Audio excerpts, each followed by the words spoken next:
आप सभी विद्यार्थियों का एक बार फिर से अभिवादन। हम असिस्टेंट प्रोफेसर में लगी हुई कहानियाँ देख रहे थे। उसके अंतर्गत आज देखते हैं सच्चिदानंद हीरानंद वात्स्यायन अज्ञे द्वारा लिखित कहानी शरणदाता, जो कि विभाजन की त्रासदी पर लिखी गई है कहानी। और आज्ञे जी की दो कहानी असिस्टेंट प्रोफेसर के सिलेबस में लगी हुई हैं। पहली कहानी थी गैंग्रीन या रोज और दूसरी कहानी है शरणदाता। तो चलिए बिना देर किए शुरू करते हैं।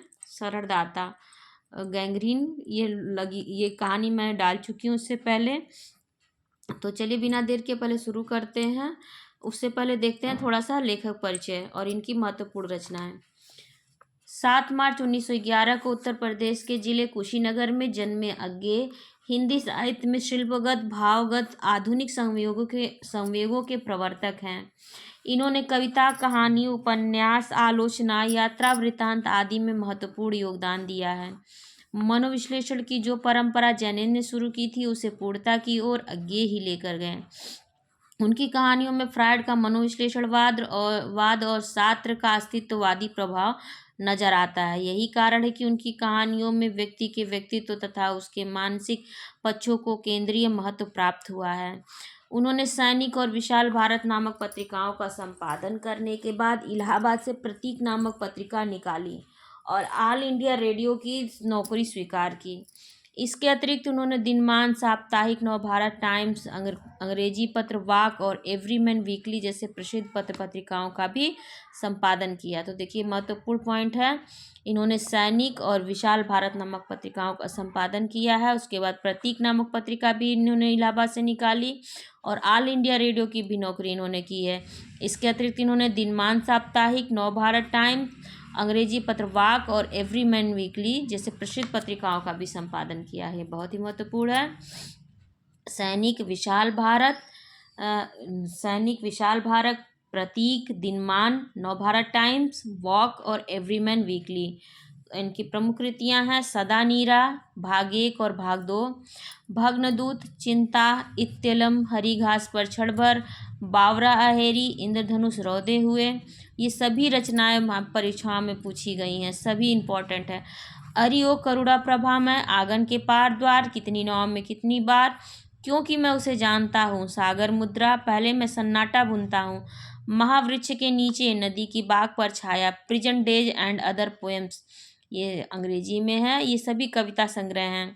उसके बाद है विपथगा, परंपरा, कोठरी की बात, शरणार्थी, जयदोल, ये कहानी संग्रह हैं। शेखर एक जीवनी, प्रथम और द्वितीय भाग, नदी के दीप, अपने अपने अजनबी, ये उपन्यास इनके।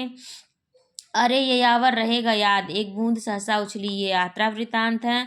सबरंग, त्रिशंकु, आत्मनेपद, आधुनिक साहित्य, एक आधुनिक परिदृश्य, आलवाल, अद्यतन, ये निबंध संग्रह इनके। स्मृति लेखा, संस्मरण है। भवंती, अंतरा और शाश्वती, ये विचार गद्य है। संवत्सर, डायरी है। उत्तर प्रियदर्शी, नाटक है और संपादित ग्रंथ है इनके द्वारा। तार सप्तक, दूसरा सप्तक, तीसरा सप्तक, और इसके साथ इन्होंने कई अन्य पुस्तकों का भी संपादन किया है। तो चलिए अब बिना देर किए शुरू करते हैं इनकी कहानी शरणदाता।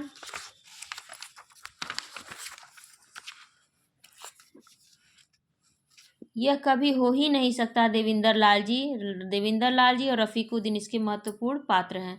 यह कभी हो ही नहीं सकता। देवेंद्र लाल जी, रफीकुद्दीन वकील की बाड़ी में आग्रह था, चेहरे पर आग्रह के साथ चिंता और कुछ व्यथा का भाव। उन्होंने फिर दोहराया, यह कभी नहीं हो सकता देवेंद्र लाल जी ने उनके इस आग्रह को जैसे कबूलते हुए पर अपनी लाचारी जताते हुए कहा, सब लोग चले गए, आपसे मुझे कोई डर नहीं, बल्कि आपका तो सहारा है। लेकिन आप जानते हैं, जब एक बार लोगों को डर जकड़ लेता है और भगदड़ पड़ जाती है, तब फिजा ही कुछ और हो जाती है। हर कोई हर किसी को सुबह की नज़र से देखता है और खामखा दुश्मन हो जाता है। आप तो मोहल्ले के सरवरा हैं, पर बाहर से आने जाने वालों का क्या ठिकाना। आप तो देख ही रहे हैं कैसी कैसी वारदातें हो रही हैं। रफीकुद्दीन ने बात काटते हुए कहा, नहीं साहब, हमारी नाक कट जाएगी। कोई बात है भला कि आप घर बार छोड़कर अपने ही शहर में पनाह गर्जी हो जाएं। हम तो आपको जाने न देंगे, बल्कि ज़बरदस्ती रोक लेंगे। मैं तो इस मेजॉरिटी पर मैं तो इसे मेजॉरिटी फ़र्ज मानता हूँ कि वह माइनॉरिटी की हिफाजत करे और उन्हें घर छोड़ कर भागने न दे। हम पड़ोसी की हिफाजत न कर सके तो मुल्क की हिफाजत क्या खाक करेंगे। और मुझे पूरा यकीन है, बाहर की तो खैर बात ही क्या, पंजाब में ही कोई हिंदू भी, जहाँ उनकी बहुतायत है, ऐसा ही सोच और कर रहे होंगे। आप न जाइए, न जाइए, आपकी हिफाजत की जिम्मेदारी मेरे सिर बस। देविंदर लाल के पड़ोसी के हिंदू परिवार धीरे धीरे एक करके खिसक गए थे। होता यह कि दोपहर शाम जब कभी साक्षात होता तो देविंदर लाल पूछते, कहो लाल जी या बाऊ जी या पंडा जी, क्या सलाह बनाई आपने। और वे उत्तर देते, जी सलाह क्या बनानी, यहीं रह रहे हैं, देखी जाएगी। पर शाम को या अगले दिन सवेरे देविंदर लाल जी देखते कि वे चुपचाप जरूरी सामान लेकर कहीं खिसक गए हैं, कोई लाहौर से बाहर, कोई लाहौर में ही हिंदुओं के मोहल्ले में। और अंत में यह परिस्थिति आ गई कि अब उनके दाहिनी ओर 4 मकान खाली छोड़कर एक मुसलमान गुजर का अहाता पड़ता था, जिसमें एक ओर गुजर की भैंसें और दूसरी ओर कई छोटे मोटे मुसलमान कारीगर रहते थे। बाईं ओर भी देविंदर और रफीकुद्दीन के मकानों के बीच के मकान खाली थे और रफीकुद्दीन के मकान के बाद मोजंग का अड्डा पड़ता था, जिसके बाद तो विशुद्ध मुसलमान बस्ती थी। देविंदर लाल और रफीकुद्दीन में पुरानी दोस्ती थी और एक एक आदमी के जाने पर उनमें चर्चा होती थी। अंत में जब एक दिन देविंदर लाल ने जताया कि वह भी चले जाने की बात पर विचार कर रहे हैं, तब रफीकुद्दीन को धक्का लगा और उन्होंने एक व्यथित स्वर में कहा, देविंदर लाल जी आप भी। रफीकुद्दीन का आश्वासन पाकर देविंदर लाल रह गए। तब यह तय हुआ कि अगर खुदा न करे कोई खतरे की बात भी हुई तो रफीकुद्दीन उन्हें पहले ही खबर कर देंगे और हिफाजत का इंतजाम भी कर देंगे, चाहे जैसे हो। देविंदर लाल की स्त्री तो कुछ दिन पहले ही जालंधर मायके गई हुई थी, उसे लिख दिया गया कि अभी न आए, वहीं रह गए देविंदर लाल और उनका पहाड़िया नौकर संतू। किंतु यह व्यवस्था बहुत दिन न चली। चौथे ही दिन सवेरे उठकर उन्होंने देखा संतू भाग गया है। अपने हाथों चाय बनाकर उन्होंने पी। धोने के बर्तन उठा रहे थे कि रफीकुद्दीन आकर खबर दी, सारे शहर में मारकाट हो रही है और थोड़ी देर में मोजंग में भी हथियारों के गिरोह बंद बंद कर निकलेंगे। कहीं जाने का समय नहीं। देविंदर लाल अपना जरूरी और कीमती सामान ले लें और उनके साथ उनके घर चलें। यह बला टल जाए तो फिर लौट आएंगे। कीमती सामान कुछ था नहीं। गहना छन्ना सब स्त्री के साथ जालंधर चला गया था। रुपया थोड़ा बहुत बैंक में था और ज्यादा फैलाव कुछ उन्होंने किया नहीं था। यूं गृहस्थ को अपने गृहस्थी की हर चीज कीमती मालूम होती है। देविंदर लाल घंटे भर बाद ट्रंक बिस्तर के साथ रफीकुद्दीन के यहाँ जा पहुंचे। तीसरे पर उन्होंने देखा हुल्लड़ मोजंग में आ पहुंचा है। शाम होते होते उनकी निर्निमेष आंखों के सामने उनके घर का ताला तोड़ा गया और जो कुछ था लूट गया। रात को जहां तहां लपटें उठने लगी और भादों की उमस धुआं खाकर और भी गला घोटू हो गई। रफीकुद्दीन की भी आंखों में पराजय लिए चुपचाप देखते रहे। केवल एक बार उन्होंने कहा, यह भी दिन देखने को, और आज़ादी के नाम पर, या अल्लाह। लेकिन खुदा जिसे घर से निकालता उसे फिर गली में भी पनाह नहीं देता। देविंदर लाल घर से बाहर तो निकल ही न सकते थे। रफीकुद्दीन ही आते जाते काम करने का तो वातावरण ही नहीं था। घूम घाम आते, बाजार कराते और सब शहर की खबर ले आते, देविंदर को सुनाते और फिर दोनों बहुत देर तक देश के भविष्य पर आलोचना किया करते। देविंदर ने पहले तो लक्ष्य नहीं किया, लेकिन बाद में पहचानने लगा कि रफीकुद्दीन की बातों में कुछ चिंता का और कुछ एक और पीड़ा का भी स्वर है, जिसे वह नाम नहीं दे सकता। थकान, उदासी, विरक्ति, पराजय, न जाने।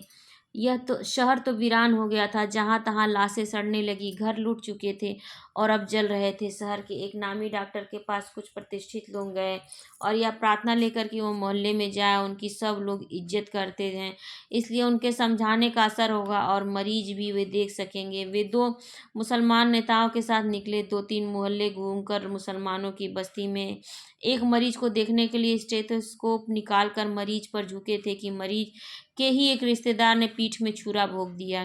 हिंदू मोहल्ले में रेलवे का एक कर्मचारी ने बहुत से निराश्रितों को अपने घर में जगह दी थी, जिसके घर बार सब लूट चुके थे। पुलिस को उसने खबर दी थी कि वे निराश्रित उनके घर टिके हैं, हो सके तो उनके घरों और माल की हिफाजत की जाए।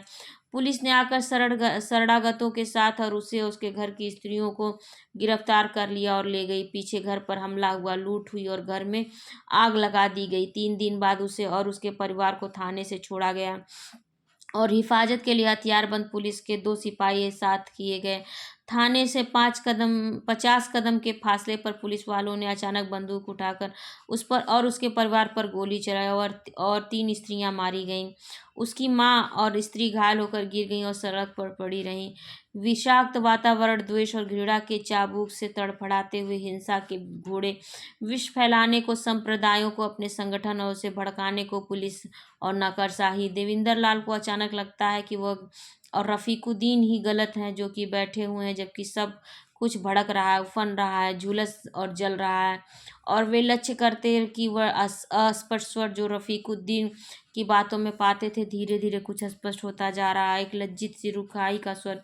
हिंदुस्तान पाकिस्तान की अनुमानित सीमा के पास एक गांव में कई सौ मुसलमानों ने सिखों के गांव में शरण पाई। अंत में अब आसपास के गांव के और अमृतसर के लोगों के दबाव ने उस गांव में उनके लिए फिर आसन्न संकट की स्थिति पैदा कर दी। तब गांव के लोगों ने अपने मेहमानों को अमृतसर स्टेशन पहुंचाने का निश्चय किया, जहां से वे सुरक्षित मुसलमान इलाके में जा सकें। और 200-250 आदमी किरपाने निकाल कर उन्हें घेर में लेकर स्टेशन पहुंचाए। किसी को कोई क्षति नहीं पहुंची। घटना सुनकर रफीकुद्दीन ने कहा, आखिर तो लाचारी होती है, अकेले इंसान को झुकना ही पड़ता है। यह तो पूरा गांव था, फिर भी उन्हें हारना पड़ा, लेकिन आखिर तक तो उन्होंने निभाहा। इसकी दाद देनी चाहिए, उन्हें पहुंचा आए। देविंदर लाल ने हामी भरी, लेकिन साहस पहला वाक्य उनके स्मृति पटल पर छा पर उभर आया। आखिर तो लाचारी होती है, अकेले इंसान को झुकना ही पड़ता है। उन्होंने एक तीखी नज़र से रफीकुद्दीन की ओर देखा, पर वे कुछ बोले नहीं। अपराह्न में 6-7 आदमी रफीकुद्दीन से मिलने आए। रफीकुद्दीन ने उन्हें अपनी बैठक में ले जाकर दरवाजे बंद कर लिए। 1.5-2 घंटे तक बातें हुई। सारी बात प्राय धीरे धीरे ही हुई। बीच बीच में कोई स्वर ऊंचा उठ जाता और एक आध शब्द देविंदर लाल के कान में पड़ जाता। बेवकूफ़ी, गद्दारी, इस्लाम। वाक्यों को पूरा करने की कोशिश उन्होंने आयासपूर्वक नहीं की। 2 घंटे बाद जब उनको विदा करके रफीकुद्दीन बैठक से निकल कर आया, तब भी उनसे लपक कर पूछने की स्वाभाविक प्रेरणा को उन्होंने दबाया। पर जब रफीकुद्दीन उनकी ओर न देखकर खिंचा हुआ चेहरा झुकाए उनकी बगल से निकलकर बिना एक शब्द कहे भीतर जाने लगे, तब उनसे न रहा गया और उन्होंने आग्रह के स्वर में पूछा, क्या बात है रफीक साहब, खैर तो है? रफीकुद्दीन ने मुंह उठाकर एक बार उनकी ओर देखा, बोले नहीं, फिर आंख झुका ली। अब देविंदर लाल ने कहा, मैं समझता हूँ कि मेरी वजह से आपको जलील होना पड़ रहा है और खतरा उठाना पड़ रहा है, सो अलग, लेकिन आप मुझे जाने दीजिए। मेरे लिए आप जोखिम में न पड़ें। आपने जो कुछ किया है उसके लिए मैं बहुत शुक्रगुजार हूँ। आपका एहसान। रफीकुद्दीन ने दोनों हाथ देविंदर लाल के कंधों पर रख दिए। कहा, देविंदर लाल जी। उनकी सांस तेज चलने लगी। फिर वह सहसा भीतर चले गए। लेकिन खाने के वक्त देविंदर लाल ने फिर सवाल उठाया। बोले, आप खुशी से न जाने देंगे तो मैं चुपचाप खिसक जाऊंगा। आप सच सच बताइए, आपसे उन्होंने क्या कहा? धमकियां देते रहे और क्या? फिर भी क्या धमकी? आखिर धमकी को भी क्या होती है क्या? उन्हें शिकार चाहिए, हल्ला करने से न मिलेगा तो आग लगा कर लेंगे, ऐसा? तभी तो मैं कहता हूँ मैं इस वक्त अकेला आदमी हूँ, कहीं निकल ही जाऊंगा। आप घर बार वाले आदमी हैं, ये लोग सब तबाह कर डालने पर तुले हैं, गुंडे हैं बिल्कुल। मैं आज की चला जाऊंगा। यह कैसे हो सकता? आखिर आपको चले जाने से हम ही ने रोका था, हमारी भी कुछ जिम्मेदारी है। आपने भला चाहकर ही रोका था, उसके आगे कोई जिम्मेदारी नहीं। आप जावेंगे कहाँ? देखा जाएगा। नहीं यह नामुमकिन बात है। किंतु बहस के बाद तय हुआ कि देविंदर लाल वहाँ से टल जाएंगे। रफीकुद्दीन और कहीं पड़ोस में उनके और एक और मुसलमान दोस्त के यहाँ छिप कर रहने का प्रबंध कर देंगे। वहाँ तकलीफ तो होगी पर खतरा नहीं होगा, क्योंकि देविंदर लाल घर में रहेंगे। वहाँ पर रहकर जान की हिफाजत तो रहेगी। तब तक कुछ और उपाय सोचा जाएगा निकालने का। देविंदर लाल शेख अताउल्ला के अहाते के अंदर पिछली तरफ पेड़ों के झुरमुट की आड़ में बनी हुई एक गैराज में पहुंच गए। ठीक गैराज में तो नहीं, गैराज की बगल में एक कोठरी थी, जिसके सामने दीवारों से घिरा एक छोटा सा आंगन था। पहले शायद यह ड्राइवर के रहने के काम आती हो। कोठरी में ठीक सामने और गैराज की तरफ किवाड़ों को छोड़कर खिड़की वगैरह नहीं थी। एक तरफ एक खाट पड़ी थी, आले में एक लोटा, फर्श कच्चा मगर लिपा हुआ। गैराज के बाहर लोहे की चादर का मजबूत फाटक था जिसमें ताला पड़ा था। फाटक के अंदर ही कच्चे फर्श में एक गड्ढा सा खुदा हुआ था जिसकी ओर एक चूना मिली मिट्टी का ढेर और एक मिट्टी का लोटा देखकर गड्ढे का उपयोग समझते देर न लगी। देविंदर लाल का ट्रंक और बिस्तर सज जब कोठरी के कोने में रख दिया गया और बाहर आंगन का फाटक बंद करके उसमें भी ताला लगा दिया गया, तब थोड़ी देर वे हतबुद्धि खड़े रहे।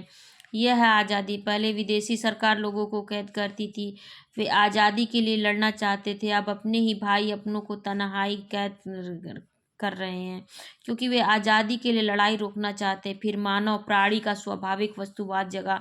उन्होंने गैराज कोठरी आंगन का निरीक्षण की इस दृष्टि से आरंभ किया कि क्या सुविधाएं वे अपने लिए कर सकते हैं।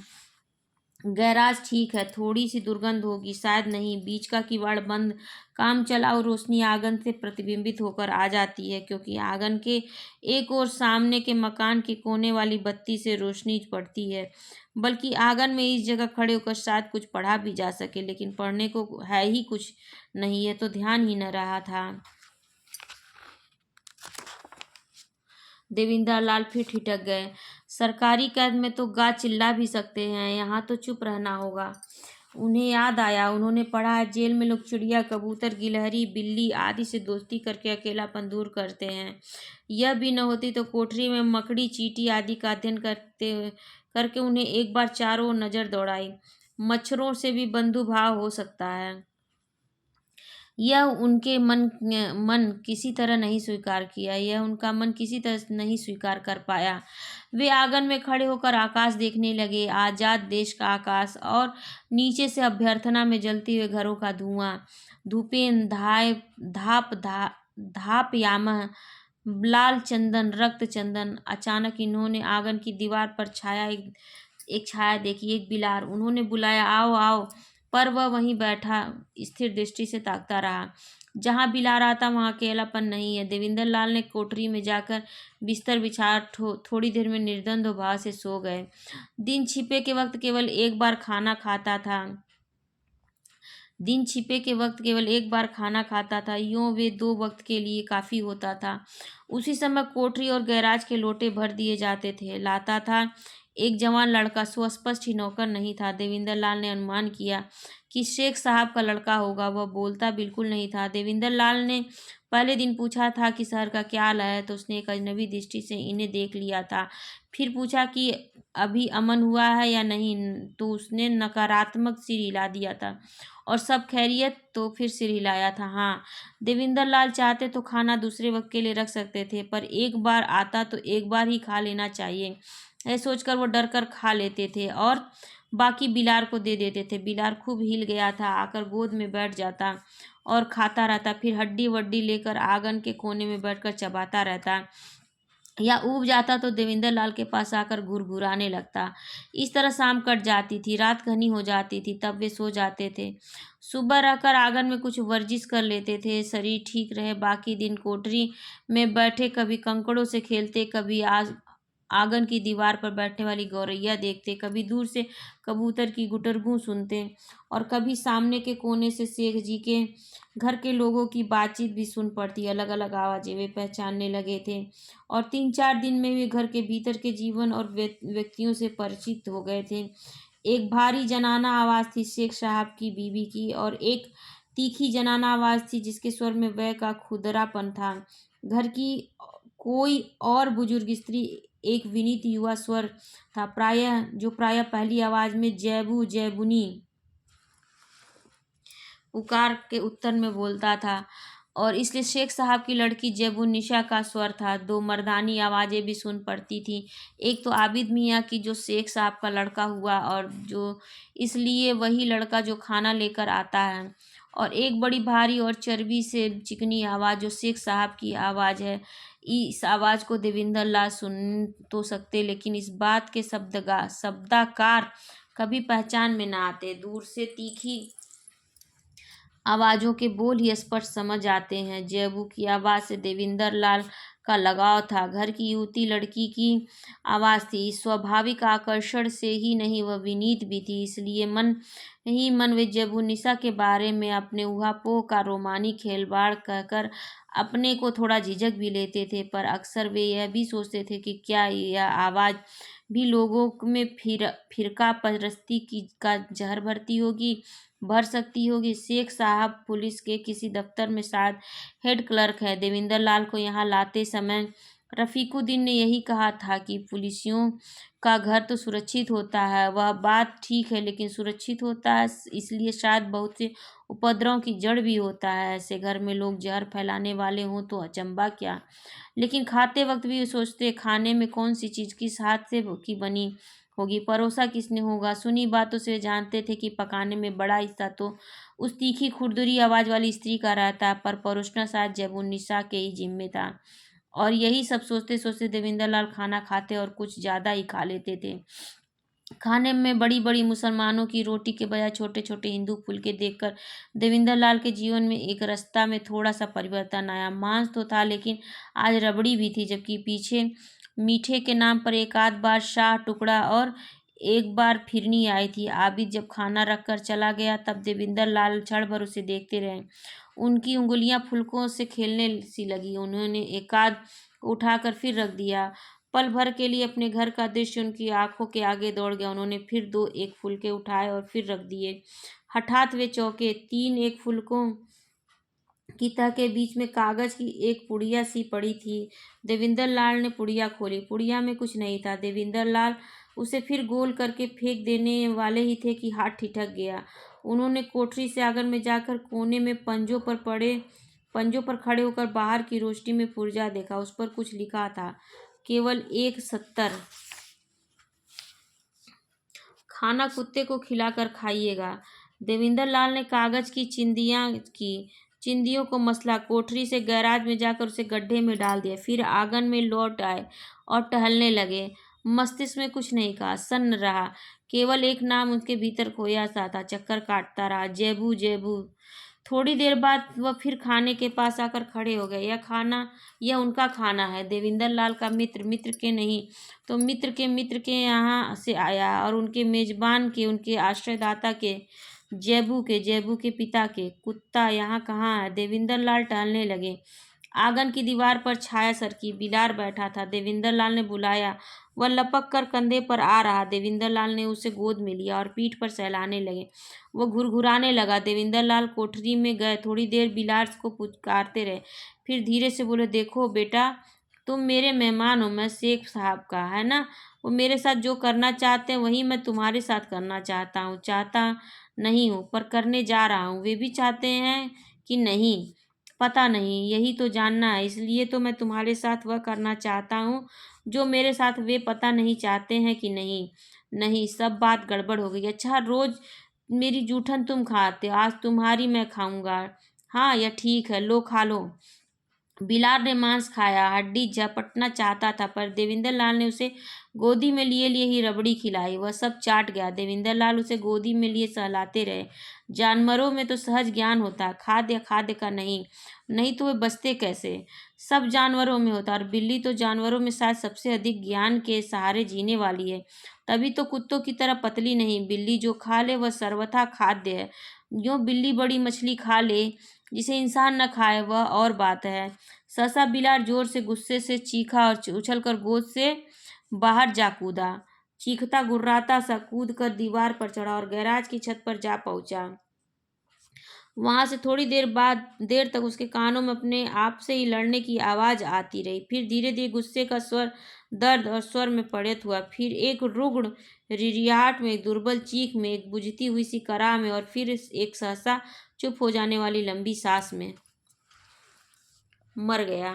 देविंदर लाल फिर खाने को देखने लगे। वह कुछ साफ साफ दिखता हो सो नहीं, पर देविंदर लाल जी की आंखें निष्पंद उसे देखती रहीं। आज़ादी, भाईचारा, देश, राष्ट्र। एक ने कहा कि हम जोर करके रखेंगे और रक्षा करेंगे, पर घर से निकाल दिया।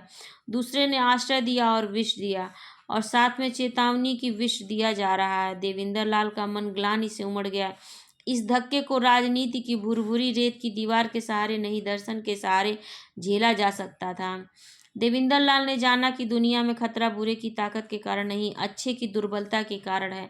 भलाई की साहसहीनता ही बड़ी बुराई है। घने बादल से रात नहीं होती, सूरज के निस्तेज हो जाने से होती है। उन्होंने खाना उठाकर बाहर आंगन में रख दिया, 2 घूंट पानी पिया, फिर टहलने लगे। तनिक देर बाद उन्होंने आकर ट्रंक खोला, एक बार सरसरी दृष्टि से सब चीज़ों को देखा, फिर ऊपर के खाने में 2-1 कागज, 2-1 फोटो, एक सेविंग बैंक की पासबुक और एक बड़ा लिफाफा निकाल कर एक काले शेरवानी नुमा कोट की जेब में रखकर कोट पहन लिया। आंगन में आकर एक क्षण भर कान लगाकर सुना, फिर वे आंगन की दीवार पर चढ़कर बाहर फांद गए और बाहर सड़क पर निकल आए। वे स्वयं नहीं जान सके कि कैसे। इसके बाद की घटना घटना नहीं, घटनाएं सब अधूरी होती हैं, पूरी तो कहानी होती है। कहानी की संगति मानवीय तर्क या विवेक या कला या सौंदर्य बोध की बनाई हुई संगति, मानव पर किसी शक्ति की, कह लीजिए काल या प्रकृति या संयोग या देव या भगवान की बनाई हुई संगति है, इसलिए मानव को सहसा नहीं भी दिखती। इसके बाद जो कुछ हुआ और जैसे हुआ वह बताना जरूरी नहीं।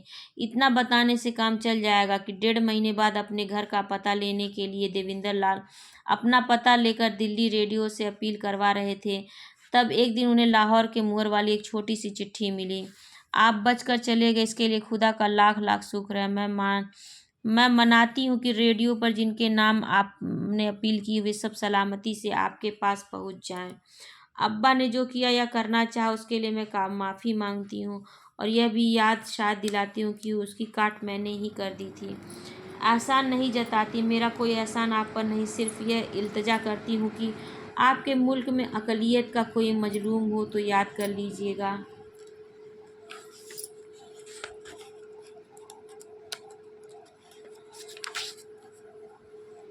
इसलिए नहीं कि वह मुसलमान है, इसलिए कि आप इंसान हैं। खुदा हाफिज। देविंदर लाल की स्मृति में सैफुल्लाह की चर्बी की से चिकनी भरी आवाज़ गूंज गई, जैबू जैबू, और फिर गैराज की छत पर छटपटाकर धीरे धीरे शांत होने वाली बिलार की वह दर्द भरी कराह जो केवल एक लंबी सांस बनकर चुप हो गई थी। उन्होंने चिट्ठी को छोटी सी गोली बनाकर चुटकी से उड़ा दी। इलाहाबाद 1947 में एक कहानी छपी थी। तो कैसी लगी ये कहानी, और इससे संबंधित कोई प्रश्न हो या कोई सुझाव हो तो आप कमेंट सेक्शन में दे सकते हैं। मुझे मेरे एफबी पेज पर भी फॉलो कीजिए और मेरे टेलीग्राम से भी जुड़ जाइए, वहाँ भी आप मुझसे डायरेक्ट कोई भी प्रश्न पूछ सकते हैं पठन पाठन से संबंधित। पहली बार चैनल पर आए हैं तो ज़रूर सब्सक्राइब कर लीजिए, और आप सभी का बहुत बहुत धन्यवाद।